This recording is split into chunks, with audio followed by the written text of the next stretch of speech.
Next, we'll hear a speech from Dr. Ronald Adamat, the Commissioner of the Commission on Higher Education in the Philippines.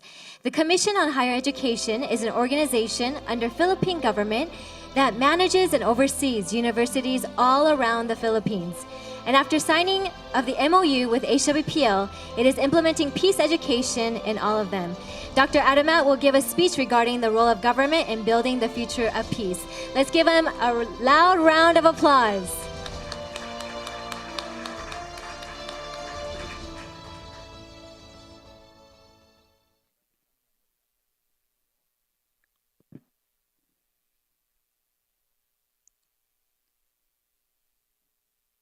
Annyeonghaseyo. Good day to all of you. Are you still there? Very good. How about a round of applause for peace and education?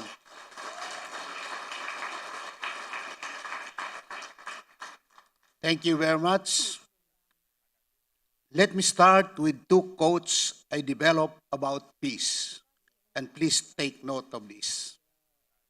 Number one, peace is as sacred as life. But peace and life are sustained where there is development. The other one is peace should be anchored not on religiosity but on spirituality. I hope you will agree with me. Thank you for extending to me the invitation to speak before this noble and great organization of peace advocates.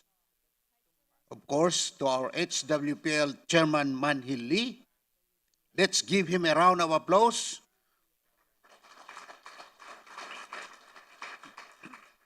The ministers and government officials, past and present, HWPL officers and members, international peace advocates attending the WARP Summit.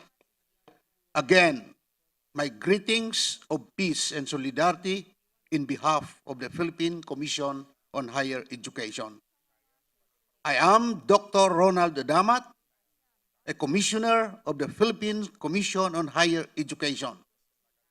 For your information, I was once also a member of Congress. We say Congress because our system of government is presidential unitary. For other countries, they call it parliament.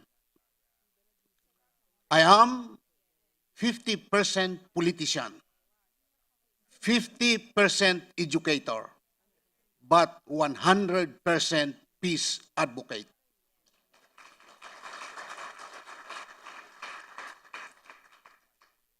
I'm happy to be invited by Chairman Manhil Lee to attend this very significant event and express my solidarity and commitment to peace work as envisioned by the HWPL. My knowledge tells me that this organization is associated with the United Nations Economic Social Council and has been forging partnership with peoples and government around the globe to promote world peace and end wars and hostilities transcending differences in culture, religion, and politics. And today, we should ask ourselves, why do we have to work for peace? Why do we have to ban ourselves in the name of peace? I know your answers are as good as mine. Don't you imagine how close to perfection this world would be if there is peace and there is development amongst people? But how can peace and development be attained? Education has to play a major role in the process as it serves as a means to attain the same. And to make education more relevant and significant, it has to be grounded on values, because education without values will never amount to the upright transformation of a person. Peace is very significant to me as a native of the island of Mindanao, coming from the Tiruray tribe in the Philippines. When I was a young boy, I have dreamed of peace coming to my hometown. This dream pushed me to seek education because I believe that it was through getting myself a good education that I can become an effective peacemaker and instrument in bringing about development and progress to my people. I grew up wondering how so much violence and lawlessness, so much disunity, so much hatred had come to my people. I questioned God why He allowed my people to suffer so much from war. But like many boys and young men in my family, we were mostly trained to become warriors. We were trained to defend our people and communities in times of war and conflict. We believe that the only way to peace is war. But as boys, we would play war with other boys to show that we do not fear our enemies nor of violence. Playing war for us was fun and exciting. We would play war as often as we want, but one day we were asked if we could instead play peace, and nobody knew about it. The question now is, does anybody here know how to play peace? Do you know how to play peace? Any answer? I know it's very difficult to play peace, but to play war, it's very easy. By just slugging the person seated next to you, that would lead to violence and even to war. Don't you agree with that? Since you agree with that, can I request everyone to share the greetings of peace to the person seated next to him or next to you? Peace be with you. Please share that. Peace be with you.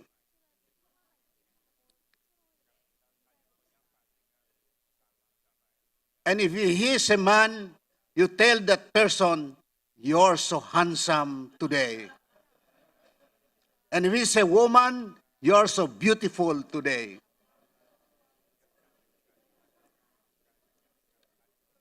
But be sure you share the greetings of peace, not rest in peace. The truth of the matter is, we parents are partly to blame. In my case, my first token I received from my parents was a toy gun. You see, as early as childhood, we are inculcating in the minds of children the culture of violence. I hope we can get rid of that. Even in our history, our heroes are warriors. Now, as it was pointed out earlier, yesterday and today, students, youngsters are fond of video games, and most of these are about wars, hostilities. For decades, my government has attempted to come with different political solutions, economic solutions, cultural solutions, and even religious solutions to achieve peace, but have failed. So we have made efforts to seek educational solutions to bring peace to our people. As an educator, I myself have learned that peace is as sacred as life, because peace provides for the right conditions where life could grow, blossom, and prosper. My experience tells me that peace recognizes no borders because it transcends beyond cultural, political, and religious barriers. Because peace should be anchored not on religiosity but on spirituality. Please believe me that our common denominator is not religion, our common denominator is spirituality, especially if it is coupled with values and education. And in my peace advocacy, I found out that getting rid of greed for power and profit is tantamount to arresting two of the evil reasons why conflicts persist amongst people. You see, in my country, politicians are killing each other because they are slugging it out for power, because for power. Transnational corporations are also everywhere, doing business even at the expense of Mother Nature, Mother Earth, and climate change.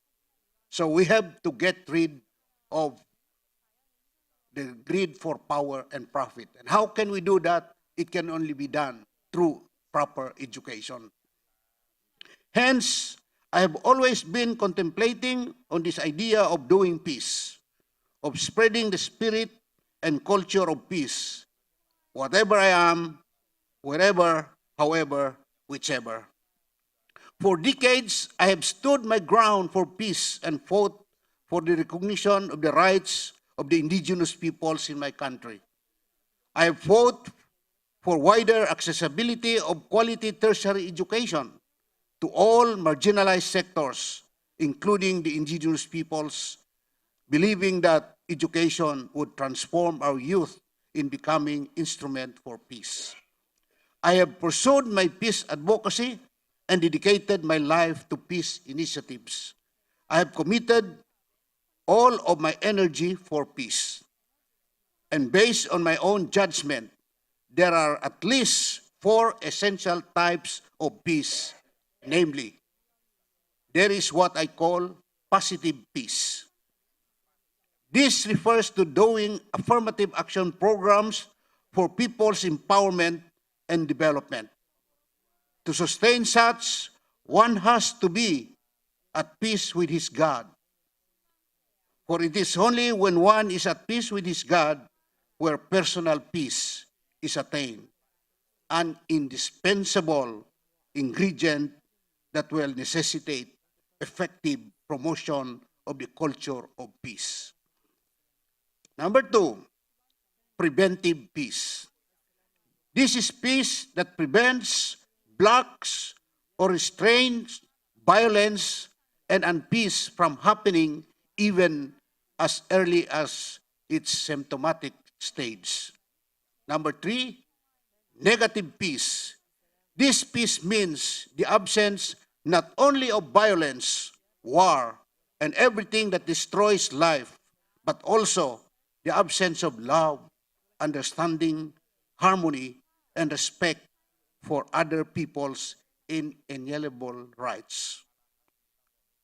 Last but not the least, curative peace.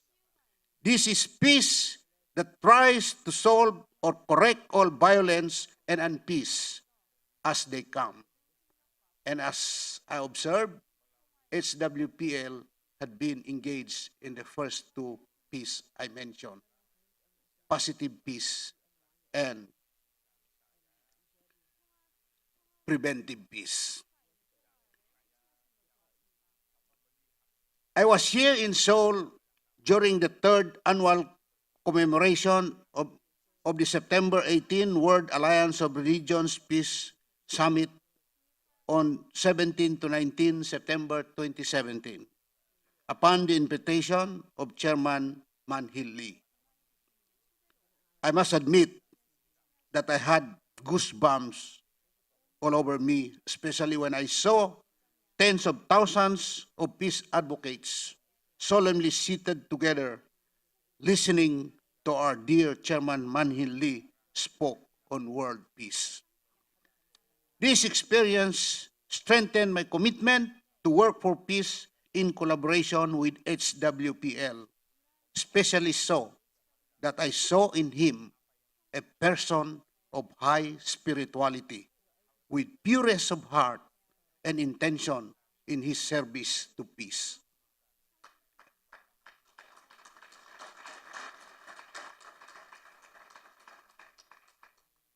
And on January 23, 2018, during his visit to the Philippines, Chairman Manhil Lee and yours truly, representing the Commission on Higher Education, signed a memorandum of agreement setting the terms and conditions, scope of work, and responsibilities towards a collaborative peace advocacy initiative that would further strengthen the culture of peace through education. This event resulted in a series of campus-wide peace activities between HWPL and our state universities and colleges where thousands of students participated. As a matter of fact, I have with me one of the presidents of the president of one of the biggest universities, state universities in the Philippines, the Pampanga Agricultural State University, who was very, very active in the promotion of peace through HWPL. I'm referring to President John Soriano. Please stand for recognition. And along with my peace efforts in the Philippines, I have also with me my Chief of Staff, Mr. Albert Anyosa. And another official of the Commission on Higher Education who is also committed to doing the promotion of peace. I'm referring to Dr. Paras.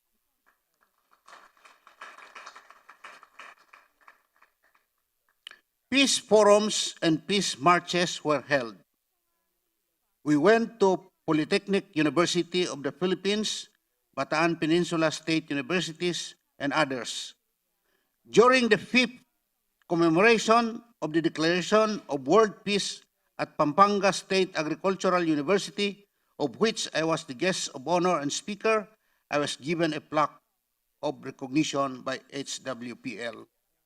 Today, I am happy and proud to tell you about the good news that through my initiatives and in compliance to the intent of the MOA with HWPL, the Philippine Commission on Higher Education has approved to integrate peace studies, peace education into the subjects under the tertiary education curriculum and shall be implemented among states, universities, and colleges.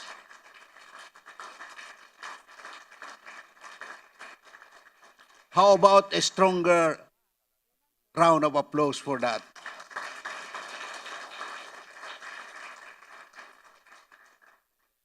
It's now going to be implemented among states, universities, and colleges, 112 of them, and local state universities and colleges, 117 of them, and even private higher institutions in the Philippines, numbering to close to 2,000 of them.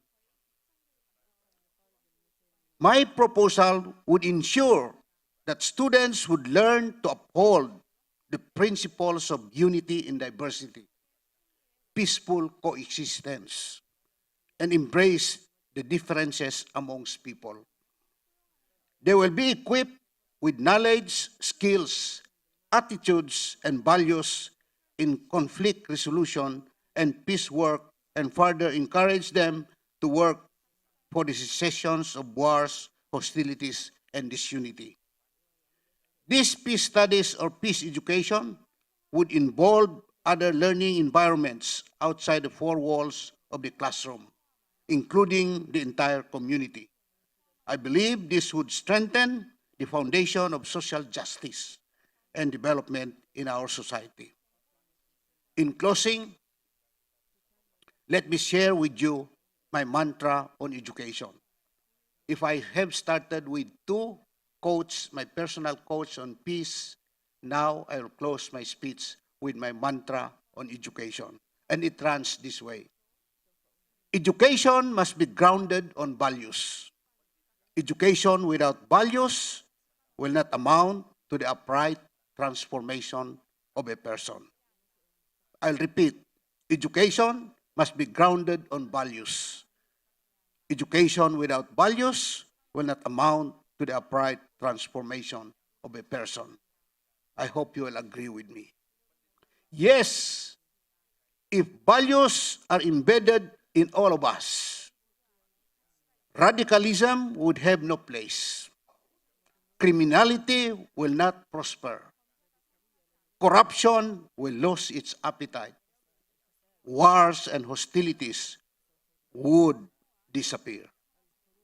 Henceforth, bringing the peoples of the world into cultural solidarity and understanding, and further causing peace to blossom and promote life today. Yes, we have to work hand in hand in transforming the world into becoming one big global family living together in peace. Finally, let me share with you my two dreams last night. Maybe because I'm too excited to speak before a group of educators this morning. The first dream runs this way. God came to me and said, Ronald, you can be a good harbinger and agent of peace. Why, Lord? I asked him, why, Lord? Ronald, because you have HIV. HIV? Am I going to die, Lord, because of that dreaded disease? No, Ronald, he said. Like Chairman Manhil Lee, HIB stands for humility, industry, and values. And for that, you can be a very good promoter and harbinger of peace. Do you agree with that? Do you have HIV? I hope so. And the last dream is that God came to me again and said, Ronald, I'm sorry for the bad news. The bad news is that HWPL is not the good World Peace Organization. Oh, I said, Lord, with all the humility, the initiative, unprecedented initiative of Chairman Manhil Lee, HWPL is not the good World Peace Organization. Yes, Ronald. I said, God, why? And he responded, Ronald, because the HWPL is the best World Peace Organization. Thank you very much.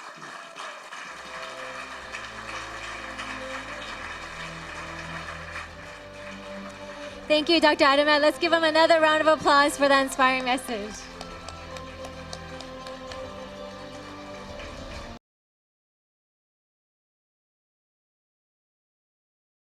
HWPL Peace Award will be delivered by Chairman Lee of HWPL.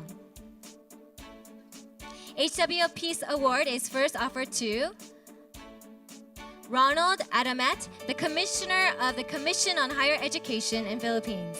We give you this award because you worked hard for the cessation of war and the realization of world peace. September 17th, 2018, Manhil Lee, Chairman of HWPL. Congratulations.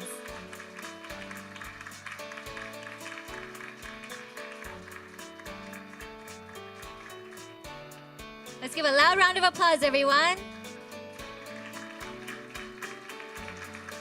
Next, we'll have the award.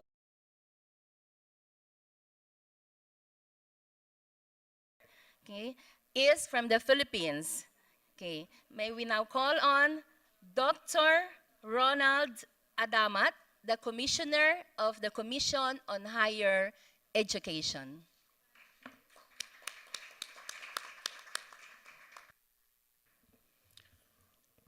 Good afternoon to one and all. I was made to understand that we are supposed to choose from 4 topics, and I chose one, which is creating an environment for peace education. As I am asked about creating an environment to secure justification and public need for peace education, let me share with you a quote from Maria Montessori, and it runs this way: averting war is the work of politicians. Establishing peace is the work of education.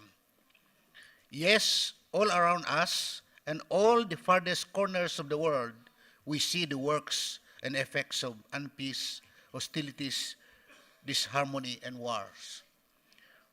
From where I came from in the Philippines, we have come to realize that now is the time to seriously consider peacemaking. We have wars in our country, especially in Mindanao, between Moro rebels and government forces, between government forces and communities or communist New People's Army, between indigenous peoples and large mining and logging companies, between greedy businessmen and poor farmers. We have unpeace there because of injustice, conflicts over territories, irreconcilable differences in principles and religious beliefs, and even because of economic reasons. We have been victim and suffered the brunt of wars and violence for decades. People in my country are already feeling the effects of bloodshed and strife. We have had enough of wars and violence. Given all of this, the government has extended its hand of peace to its adversaries and to all warring factions. It offered avenues to leave their arms and work together for peace and development. It created an environment where peace could flourish and grow by recognizing that there is unpeace and bred and created hostilities, disunities, and wars. And the only way to move forward as a nation is to bring peace to the table at all costs. As a peace advocate, educator, former member of the Philippine Congress, and now Commissioner of the Commission on Higher Education of the Philippines, I believe our country can move forward to achieving peace because there is a fertile environment where peacemaking is needed. We are fortunate to have HWPL through our dear Chairman Manhil Lee to partner with us. And so we will start our peacemaking together by starting with our 112 state universities and colleges, 117 local colleges and universities, and 1,940 private higher education institutions. The playing field is wide. It needs everybody like all of us here to make peace happen. We all bring peace education to our schools, colleges, and universities. It is there where youths are molded into learned and responsible individuals. Because education is the most powerful means or ways that we can reconstruct, remodel, or simply create societies that will live in peace through investing that same peace in the youth. By integrating peace education into the tertiary school curriculum, youths will learn the skills, attitudes, and values that will prepare them for peace work, both in our country and abroad. By teaching the youth, people about the culture, peace, and its impact on entire humanity, we will all build together a world community of families, all living together in peace. Let peace begin with all of us. Thank you very much.